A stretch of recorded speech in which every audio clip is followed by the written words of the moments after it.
Hello guys, this is Eric, C&K Towing Auto Mechanics. Basically this 2001 Chevy Silverado, and as you see, I have taken off the tank for the electrical fuel pump. And basically what you guys got to do is just go under here. Here's two straps. This one's go right here. That holds the tank. It's two of them with two bolts. That goes right here, and that's a 14 millimeter bolt.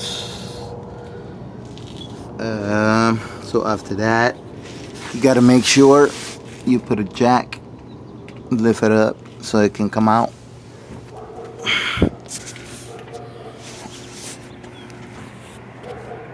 Then what you guys got to do is come over here and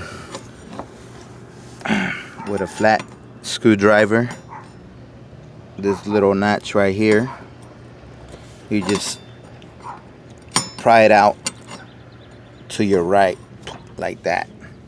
You got to make sure this little hook right here is not on the way. So with another screwdriver, just put it like that. Okay, then make sure the hoses go back the way they were before. All right, so that's it. 2001 Chevy Silverado v.6.